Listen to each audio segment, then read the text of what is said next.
किसी कोने में डाल देना, पर हे करुणामयी सरकार कभी आपके इस ब्रज से दूर मत करना, कभी आपके इस वृंदावन से दूर मत करना।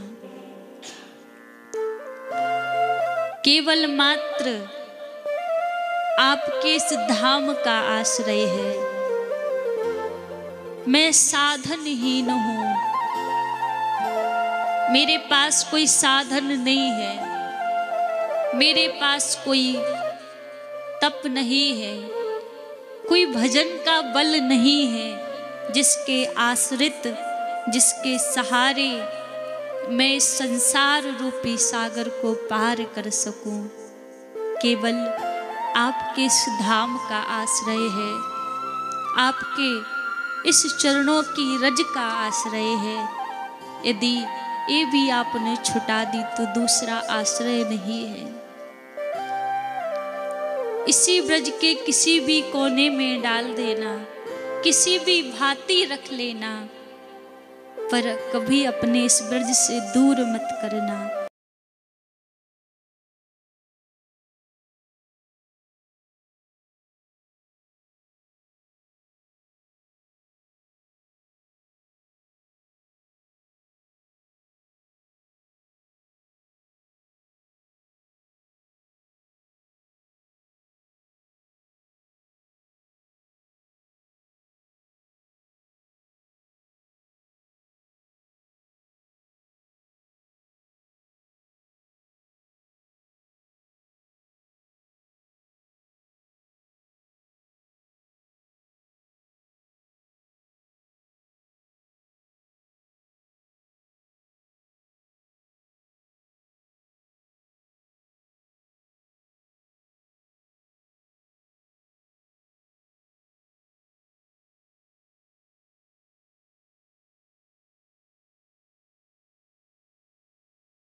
कभी अपने चरणों से दूर मत करना।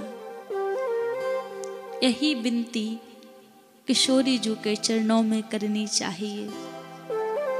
और हमारी लाडली जी तो इतनी करुणामय है कि एक बार यदि कोई भाव कुभाव बिना भाव से भी उनको याद करे तो भी केवल श्री राधा रानी को कृपा करनी ही आती है।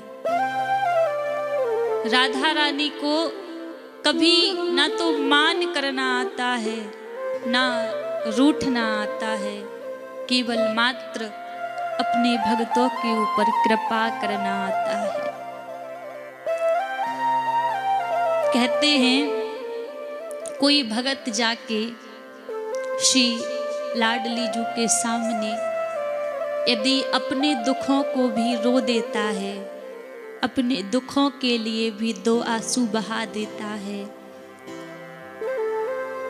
तो करुणामयी सरकार इतनी भोरी भारी है, उसको देखकर ये नहीं कहती कि अपने दुख के लिए रो रहा है। लाडली जी कहती है, अरे इसके नेत्रों से मेरे लिए प्रेम के अश्रु बह रहे हैं। ऐसी कृपा करने वाली है। हमारी श्यामा जी के मंदिर में एक हमारी लाडली जी के भक्त हुए हैं गुलाब खान, जिसको सभी ब्रज रसिक गुलाब सखी कहा करते थे। बड़ा ही प्यारा भाव था गुलाब खान का। मुस्लिम जाति के थे, लेकिन फिर भी श्री राधा रानी के चरणों में अटूट प्रेम रखते। इनका नित्य का काम था कि श्री राधा रानी के सन्मुख सुरंगी बजाया करते थे। और इनकी एक कन्या थी, एक इनकी छोटी सी कन्या थी, जिसका नाम ही इन्होंने राधा रखा था। गुलाब खान सुरंगी बजाया करते और इनकी जो कन्या थी वह राधा रानी को नाच नाच कर रिझाया करती। बरसाने के सभी ब्रजवासी गुलाब खान से अत्यधिक प्रेम करते। गुलाब खान की बेटी को अपनी बेटी मानते सभी। राधा छोटी सी नित्य प्रति का नियम श्री लाडली जू के चरणों में जाके नित्य कर करके लाडली जू को रिझाती। अब धीरे धीरे बड़ी होने लगी राधा। अब तो गुलाब खान के मन में चिंता सताने लगी कि एक मेरी बेटी का ही तो आश्रय है, और यदि मेरी बेटी भी मुझे एक दिन छोड़ के चली जाएगी तो इसके अलावा कौन है मेरा, कोई भी नहीं है। तो जैसे ही उसके जाने के बारे में सोचते गुलाब खान तो उसी समय रोने लगते। एक दिन सभी ब्रजवासियों ने समझाया कि गुलाब देख, बेटी बड़ी हो चुकी है, विवाह योग्य हो चुकी है, इसका विवाह तो तुझे करना ही पड़ेगा। ये तो रीति है कि यदि बेटी ने घर में जन्म लिया है तो एक दिन उसको विदा तो करना पड़ेगा। सबकी बात को सुना, और सबकी बात को जैसे गुलाब खान ने सुना तो बात रखने के लिए अपनी बेटी के योग्य एक वर देखा और विवाह की तैयारी करने लगे। अब जैसी गुलाब खान की बेटी का विवाह हुआ, विवाह होने के बाद ससुराल चली गई। अब महाराज गुलाब खान अकेले बचे। अब तो मन नहीं लगता। देखा राधा राधा पुकारते हुए अटारी की सीढ़ियों पर पड़े रहते, रोते रहते, अपनी बेटी को पुकारते, हे राधा कहते कहते 3 दिन हो गए सीढ़ी पर पड़े पड़े। सबने समझाया कि गुलाब देख, तू इतना प्रेम करता है अपनी बेटी से, पर ऐसे रो रो के तूने अपना हाल बेहाल कर रखा है। पर किसी की बात को ध्यान नहीं दिया, ना खाना ना पीना कुछ नहीं, बस 24 घंटे राधा राधा पुकारते रहते। 3 दिन तो सीढ़ी पर पड़े रहे।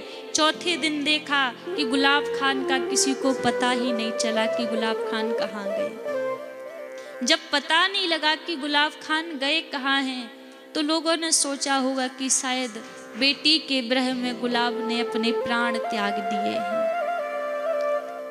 तो ब्रजवासियों ने गुलाब खान की स्मृति में उनकी समाधि बनवा दी। आज भी आप जाएंगे बरसाने तो प्रिया कुंड के निकट, पीली पोखर के निकट गुलाब खान की समाधि आज भी बनी हुई है।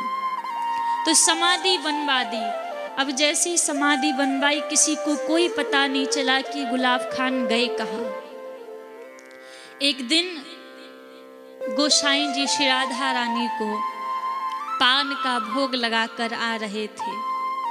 अब जैसी भोग लगाकर आ रहे थे तो सीढ़ी पर क्या देखा गोसाई जी ने कि गुलाब खान बैठा हुआ है। तो पूछा, अरे गुलाब, तुम कहाँ गए थे? हम सब ने तो ये सोचा कि तुमने प्राण त्याग दिए हैं, तुम इतने दिन रह कहाँ रहे थे?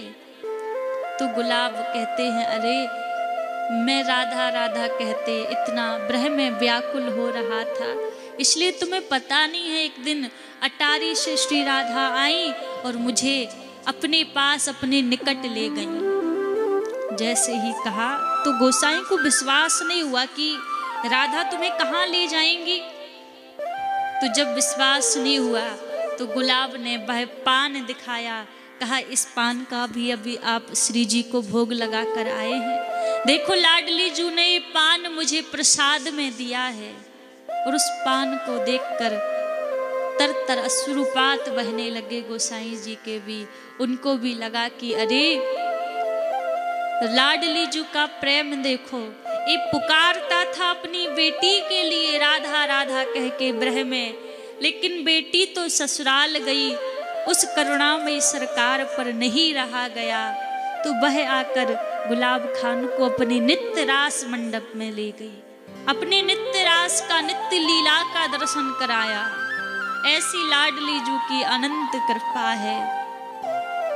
तभी कहते हैं कि लाडली जू को केवल कृपा करना आता है, केवल मात्र अपने भक्तों के ऊपर कृपा करती हैं और बिना कारण कृपा करती हैं। फिर भी कहते हैं कि संसार के जीव फिर भी उस लाडली जू को छोड़कर, उस स्वामिनी जू के चरण छोड़कर दुनिया में भागता रहता है, दुनिया में भटकता रहता है।